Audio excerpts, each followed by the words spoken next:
I want to bring into the conversation security analyst Willem Els right now.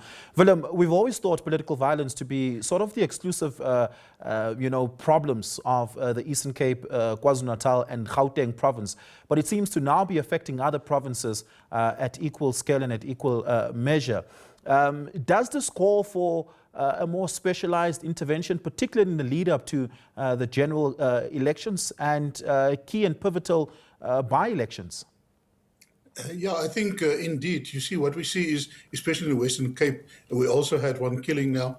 And, we are in South Africa at this moment in time because of the political killings that has been with us for some time.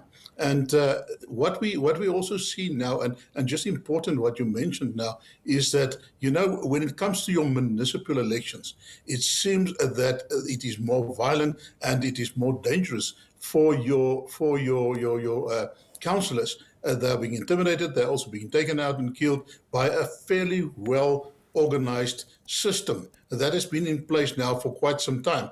So in the run-up of these, especially these municipal elections, we're going to anticipate that we might see some more of these killings. But also, what we see and notice over this the last weekend is that it was traditionally it was certain political parties where your councillors were targeted. But we see the 4 people that we noted that were killed. They were from 3 different political parties.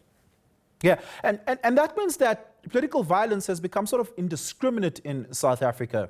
And you obviously ask us there to take note of the sort of period that we're in.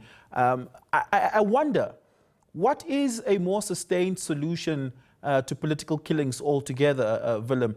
And perhaps whether or not we have the resources for that? Yeah, I think that is a good question that you're asking now, because in the first place, it's about consequence management.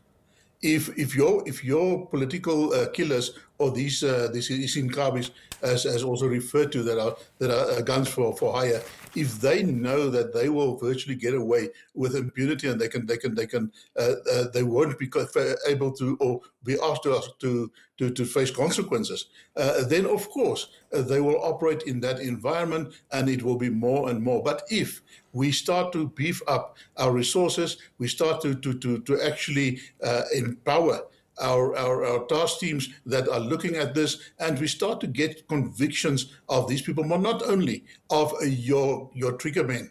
We need convictions of those who ordained and who commissioned the shootings. There must be consequences for them. That will be the perfect deterrence to prevent future assassinations like this. But we are a long way from there. We can get there if we really have the political will and we commit towards that from the police's side. Is there anything proactively and preemptively that can be done, Willem? Security assessment and risk assessments for councillors in particularly volatile wards and or municipalities. Would that be an effective tool and instrument?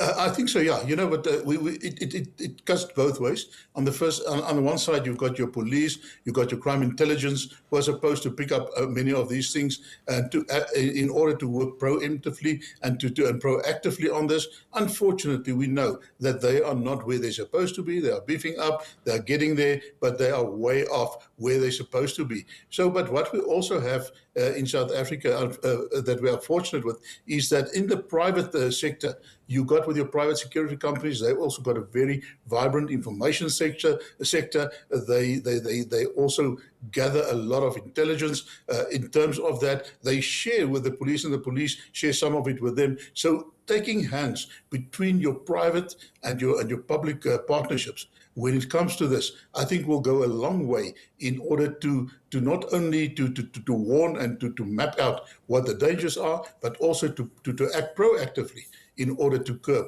this type of killings. Well, we're going to have to leave it there. Thank you so much for your time and your insights on this, Willem Els. Really do appreciate it. Willem Els, security expert with the Institute for Security Studies.